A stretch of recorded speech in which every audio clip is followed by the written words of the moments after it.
This is John for Global Traveler. Today I have the pleasure of talking travel with former Major League All-Star Lance Parrish. How are you, sir? I'm doing great. Thank you. It's very good to talk to you. Thank you for your time. I was a big fan of yours growing up. Let's just jump right into it. How long did it take in the majors for you to really feel that you had made it? Oh my gosh. There's a feeling, obviously, when you're in the minor leagues that, will I ever make it? And when I eventually got there, it became a question of, am I good enough to stay here and how long can I last? Um, it took a while. I felt like that I was always competing for a spot the first year or two. And then I broke out and had a pretty good year. Um, Probably in my third year. So I started to feel a little bit more at ease, that I felt like that I had arrived and I had done enough to establish myself. And, you know, even though that being the case, I felt like that I had done enough to stay on the ball club. You just never know. I mean, it's a year to year thing. It's a season to season thing. And I just always felt like I was fighting to stay in the lineup. But there did come a point when I felt pretty secure in my job, but I never felt like that I could um, probably give up on my efforts to try to continue to get better and to hang on to that job. Well, you had a long career, 324 home runs, you had eight All-Star games, you had some six Silver Sluggers, you had three Gold Gloves. You achieved a lot of awards. Aside from the awards and obviously the World Series, was there any underrated moment that really stood out to you during your career? Well, I probably first and foremost that I was able to stay healthy through most of my career.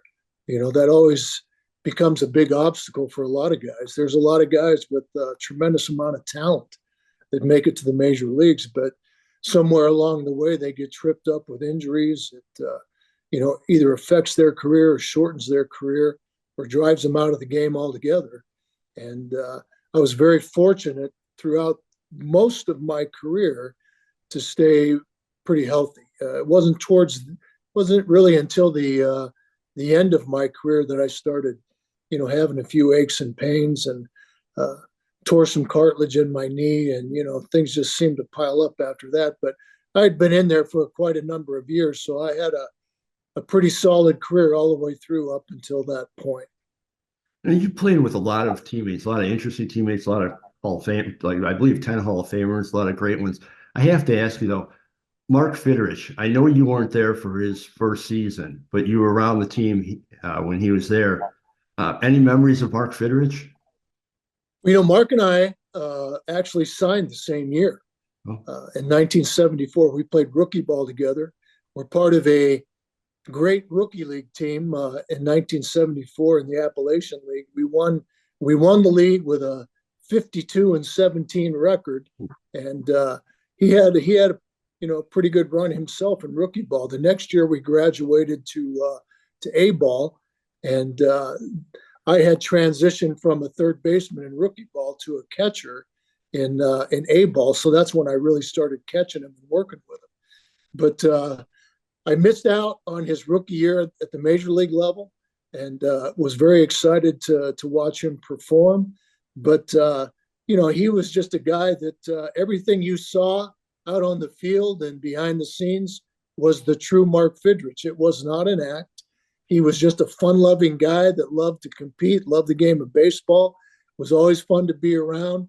All of us that had the opportunity to play with him have nothing but fond memories of him. So, it was a real pleasure to be around him, and a lot of fun to be around him. And I just wish that he could have been a part of the Detroit Tiger organization for a lot more years than what it ended up being for him. right. It's unfortunate, and rest in peace, Mark Fidrych. Right. You played for several teams. In those, especially the places where you played for several years, like Detroit, Philly, the Angels. Were there certain restaurants or certain spots when you would go on the road to visit that you made sure I'm going to hit this restaurant? To be honest with you, no. Um, uh, I was kind of an equal opportunity eater. I kind of spread myself around. So, it was ever when a group of us got together, we just go visit someplace different. And, like I say, I went from one place to the other. I can't really say that I had any favorite restaurants that I went to. I enjoyed them all, to be honest with you. I'm just like everybody else. I love to eat, and a lot of good restaurants around the country, and I certainly hit most of them. No, not good, not bad. But were the fans in the different cities where you played, were they did they react differently to teams or the success or the failures? The one thing that I'll say about fans is that they love the game.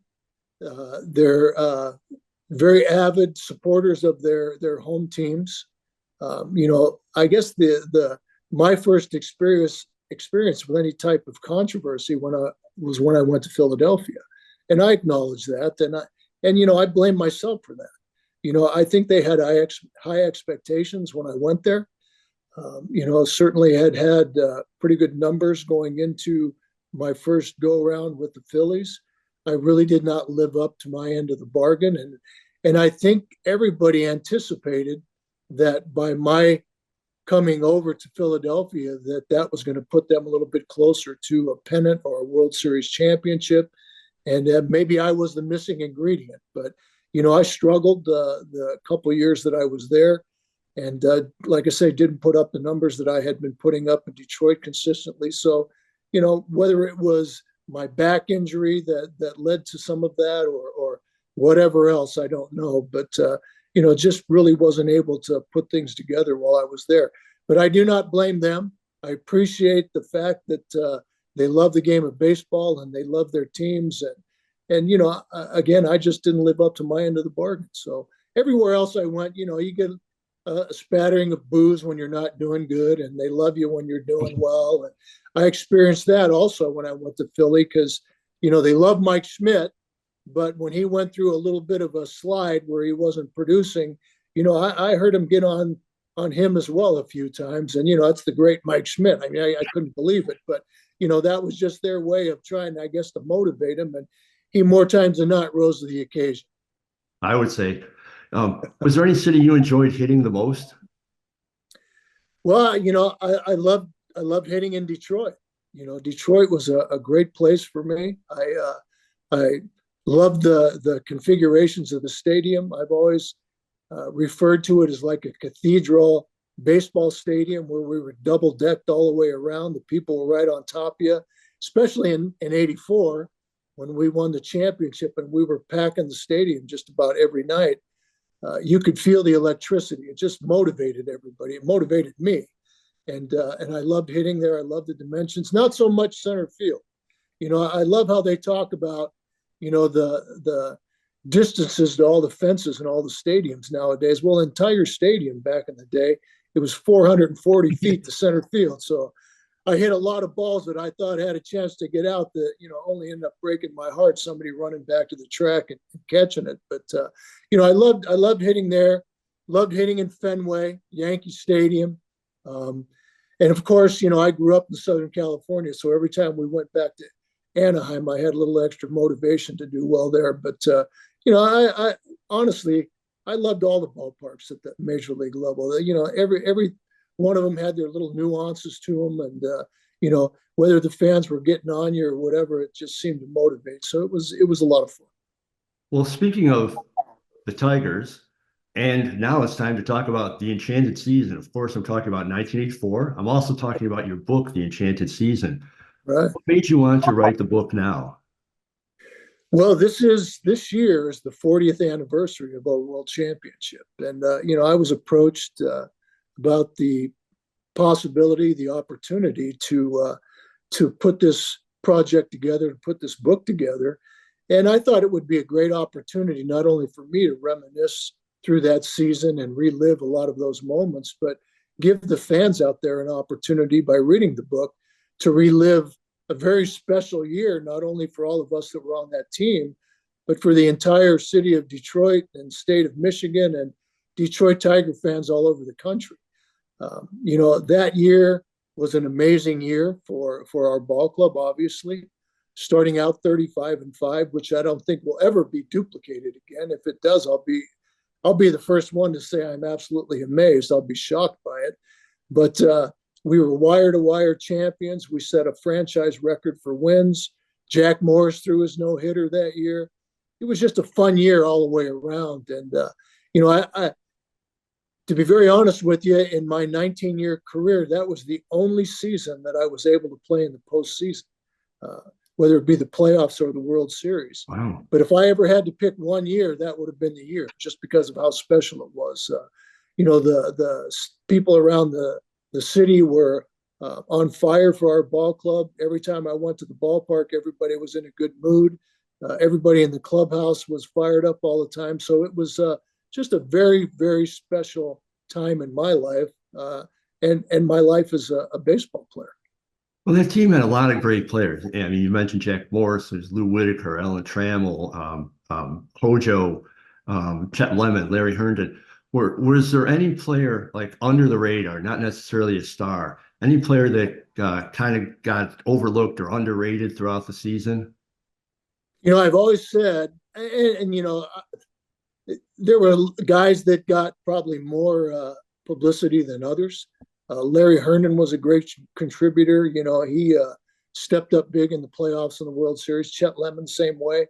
But the one guy that really stands out for me, we traded for Willie Hernandez in spring training, and he ended up becoming the most valuable player and the Cy Young Award winner, and just a huge contributor to our cause in '84. But the guy that probably was overlooked more than anybody was Aurelio Lopez. He was our closer before Willie Hernandez got there. And when Willie Hernandez came on board, Aurelio got moved to a setup guy.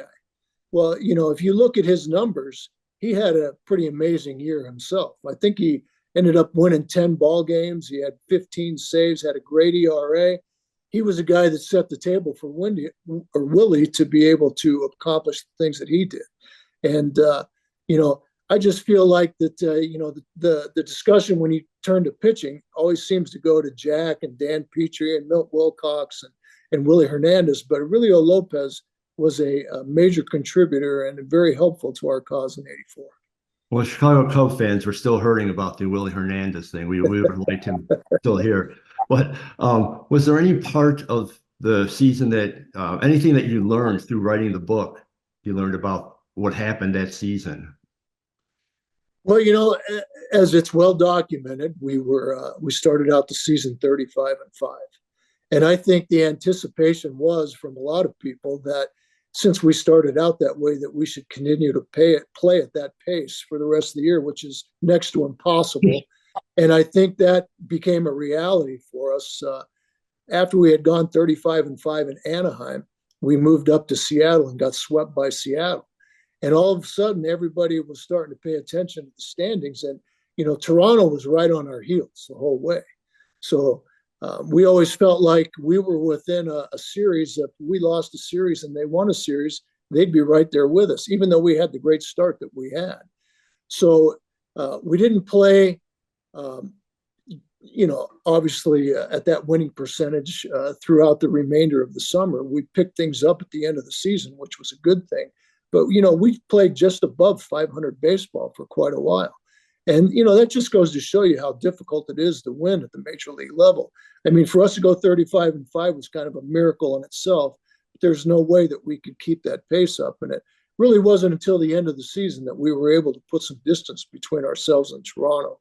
But, it was just a year that, we had to keep ourselves focused. I think Sparky did a great job of motivating us and making us aware of that. Hey, you cannot take your foot off the pedal right now. We need to keep going. Toronto's right there.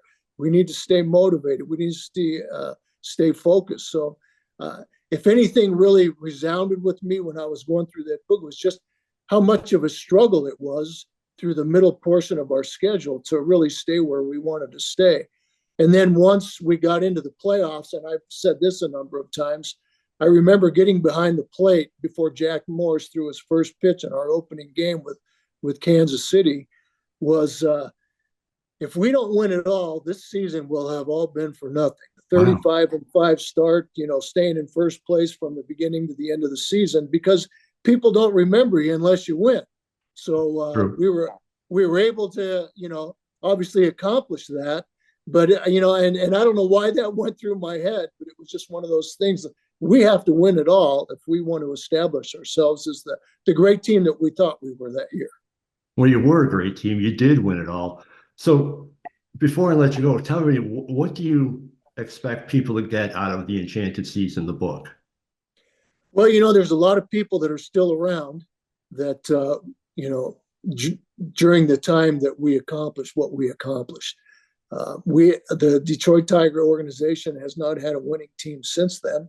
Well, I should say a world championship team. They've obviously been to the series a couple times, but for the people that were there and lived through that, and for the younger ones that were not there, that were not a part of that, it hopefully will be an opportunity for them to look at it and relive it or experience it for the first time, just almost on a day-to-day basis, of what our ball club went through and the great accomplishment that we were able to achieve during the course of that year. I hope it brings back memories for a lot of people, because I know that it was not only a special time for us, but a special time for all the baseball fans here in Michigan. Well, even in Chicago, I mean, my Cubs failed that year, but I had a bunch of friends that were huge Tigers fans. They grew up in the Michigan area, and Right. I know that they're going to be getting this book. I know I'll be getting it because I love baseball and I love that Tigers team, and I appreciate your time. Before I let you go, could you tell everybody where they could find out information about the book, where they could pick it up, maybe? Well, the public release date will be June 11th. And you can pre-order it now on Amazon, or you can order it after it comes out on Amazon.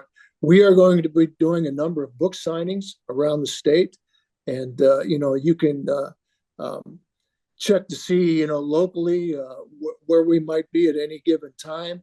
We'll be visiting libraries and other venues, and hopefully we'll have a pretty good turnout. But I think the public will enjoy reading this book. It should be a lot of fun. I'm sure they will, and I can't wait to read the Enchanted season. Really, I mean, Lance, it's really been a pleasure. It's a pleasure. I followed your entire career. It was a pleasure watching you. I went out to Old Comiskey. I saw you many times at Old Comiskey. It's a pleasure talking to you, and I encourage everyone to check out the Enchanted season. I know I will. And with that, sir, I thank you very much. Thank you, John. I appreciate the time. Take care. All righty. Bye-bye.